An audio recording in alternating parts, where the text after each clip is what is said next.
آج ہم قرآن کے ایک بہت ہی خاص بہت ہی کاویاتمک ادھیائے سورہ الرحمن کی دنیا میں سفر کریں گے۔ یہ ایک ایسا سورہ ہے نا جو پوری طرح سے بس ایک چیز پر فوکس کرتا ہے، اللہ کی رحمت، اس کی دیا، اور یہ دیا ہمیں اپنے چاروں طرف ہر چیز میں کیسے نظر آتی ہے۔ تو اس سورہ کی شروعات ہی اس کے نام سے ہوتی ہے، اور نام سے ہی اس کا جو سینٹرل تھیم ہے وہ ایک دم صاف ہو جاتا ہے، اللہ اور رحمان کے روپ میں، یعنی وہ جو سب سے زیادہ رحم کرنے والا ہے۔ دیکھیے، الرحمن صرف ایک نام نہیں ہے، یہ تو اس پورے چیپٹر کی آپ کہہ سکتے ہیں بنیاد ہے۔ یہ ایک ایسی رحمت کا کانسیپٹ ہے جو انکنڈیشنل ہے، بنا کسی شرط کے، جو اس کی بنائی ہر چیز کو، ہر مخلوق کو اپنے گھیرے میں لے لیتی ہے۔ تو یہ صرف ایک ٹائٹل نہیں ہوا، بلکہ ایک ایکٹیو فورس، ایک ایسی طاقت ہے جس کی گونج ہمیں ہر آیت میں سنائی دیتی ہے۔ اور یہاں ایک بہت ہی دلچسپ بات ہے، ذرا سوچئے، جو سب سے پہلی نعمتیں، جو سب سے پہلے بلیسنگز گنائے جا رہے ہیں، وہ سونا چاندی یا کوئی دولت نہیں ہے، وہ کیا ہے؟ وہ ہے علم، یعنی گیان، ہمارا اپنا وجود اور بولنے کی، بات کرنے کی صلاحیت۔ یہ ہمیں کیا بتاتا ہے؟ یہ بتاتا ہے کہ اس نظریے سے دیکھیں تو اصلی دولت تو سمجھ اور اپنی بات کش پانے میں ہے۔ تو سوال یہ اٹھتا ہے کہ یہ جو رحمت ہے، یہ جو دیا ہے، یہ اصل میں دکھتی کیسی ہے؟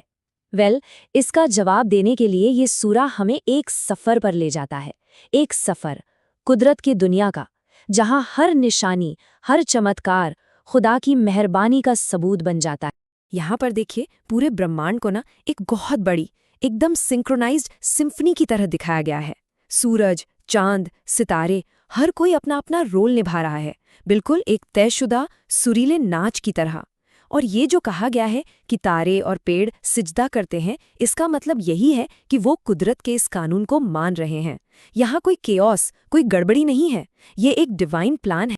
اب یہ جو تصویر سامنے آتی ہے، یہ تو واقعی بہت پاورفل ہے۔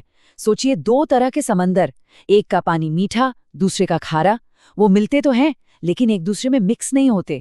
اور یہ کوئی کہانی نہیں، یہ ایک نیچرل فینومینن ہے جسے ہم آج بھی دیکھتے ہیں۔ قرآن اسے ایک نشانی کے طور پر پیش کرتا ہے کہ دیکھو، قدرت کے اندر بھی اللہ کا نظام اور اس کی رحمت کتنے نازک بیلنس میں کام کرتے ہیں۔ تو برہمانڈ کی بڑی بڑی نشانیوں کے بعد اب فوکس آتا ہے ہماری اپنی زمین پر۔ یہ ہمیں یاد دلاتا ہے کہ بھئی سمندر سے نکلنے والے موتی ہوں یا ہمارا خود کا وجود، سب کچھ ایک تحفہ ہے، ایک گفٹ ہے۔ کچھ بھی یہاں پر بس یوں ہی ایکسیڈنٹلی نہیں ہے۔ انسان، جن اور یہ جو قدرت کے سارے ریسورسز ہیں، یہ سب ایک بہت بڑے مقصد کا حصہ ہیں۔ تو ان ساری صاف صاف نشانیوں اور نعمتوں کو سامنے رکھنے کے بعد سورہ میں ایک بہت اہم موڑ آتا ہے۔ یہاں سے انسان اور جن دونوں کے سامنے ایک سیدھی چنوتی رکھی جاتی ہے، ایک ایسی چنوتی جسے بار بار دہرایا جاتا ہے۔ اور یہ وہی مشہور سوال ہے جو اس سورے میں ایک دو بار نہیں، پورے 31 بار دہرایا گیا ہے۔ یہ ایک پاورفل کورس کی طرح ہے جو ہر نعمت کے ذکر کے بعد ہمیں روک کر سوچنے پر مجبور کرتا ہے۔ یہ صرف ایک سوال نہیں ہے، یہ تو ایک آئینہ ہے جو ہمارے سامنے رکھ دیا گیا ہے کہ بھائی ان سارے ثبوتوں کے سامنے آخر کس چیز سے انکار کرو گے۔ اور ہاں، یہ چنوتی صرف انسانوں کے لیے نہیں ہے، یہ یونیورسل ہے، یہ ہر اس کانشیس بینگ، ہر اس باشعور مخلوق کو ایڈریس کی گئی ہے جو ان نشانیوں کو دیکھ اور سمجھ سکتی ہے، چاہے وہ انسان ہو یا جن، مطلب کوئی بھی اس سوال کی زد سے باہر نہیں ہے۔ اور اب سورہ کا ٹون تھوڑا بدلتا ہے۔ نعمتوں اور چنوتی کے بعد اب بات آتی ہے انجام کی، نتیجوں کی، کہ بھئی کیا ہوتا ہے جب کوئی ان مہربانیوں کو مانتا ہے یا ماننے سے انکار کر دیتا ہے۔ اور اس کا جواب چھپا ہے حساب کے دن میں۔ یہاں پر حساب کے دن کی ایک بہت ہی پاورفل اور سٹیپ بائی سٹیپ تصویر کھینچی گئی ہے۔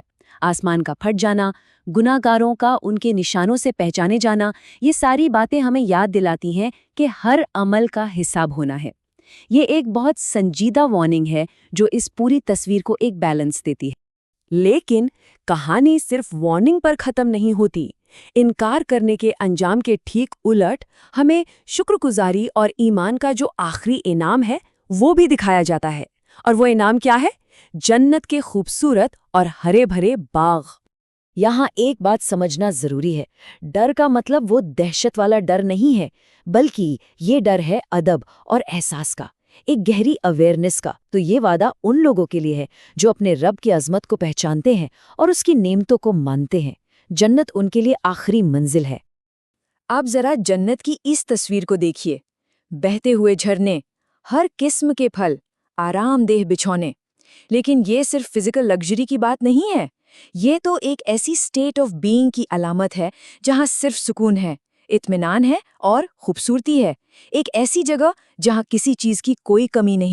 اور دلچسپ بات یہ ہے کہ قرآن یہی نہیں رکتا، اس کے بعد باغوں کا ایک اور سیٹ بتایا گیا ہے۔ اس سے ہمیں کیا پتہ چلتا ہے؟ یہ کہ انعام کے بھی الگ الگ لیولز ہیں جو ہر انسان کے اعمال اور اس کی نیکی کے حساب سے ملیں گے۔ یہ ایک طرح کا سٹل ریمائنڈر ہے کہ ہر کوشش کی اپنی ایک قیمت ہے۔ اور پھر جنت کے اس شاندار ذکر کے بعد وہی سوال ایک بار پھر سے لوٹ کر آتا ہے، تو تم اپنے رب کی کون کون سی نعمتوں کو جھٹلاؤ گے؟ لیکن اس بار یہ سوال اور بھی زیادہ گہرا محسوس ہوتا ہے۔ کیوں؟ کیونکہ اب اس میں صرف دنیا کی نعمتیں نہیں بلکہ آخری انعام کا وعدہ بھی شامل ہو چکا ہے۔ اور آخر میں یہ سورہ اس بہت ہی پاورفل آیت کے ساتھ ختم ہوتا ہے۔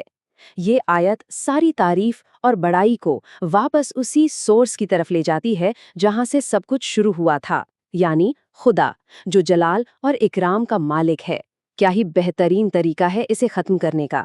تو اس سفر کو ہم سورہ کے اسی آخری سوچنے پر مجبور کر دینے والے سوال کے ساتھ ختم کرتے ہیں۔ بھلائی کا بدلہ بھلائی کے سوا اور کیا ہے؟ کتنا سیدھا لیکن کتنا گہرا سوال ہے نا؟ یہ ہمیں اس پورے چیپٹر کے کور میسج پر سوچنے کے لیے چھوڑ دیتا ہے کہ اس کائنات میں ہر نیکی، ہر بھلائی آخرکار بھلائی کی طرف ہی لے جاتی ہے۔ واقعی سوچنے کے لیے ایک بہت خوبصورت خیال۔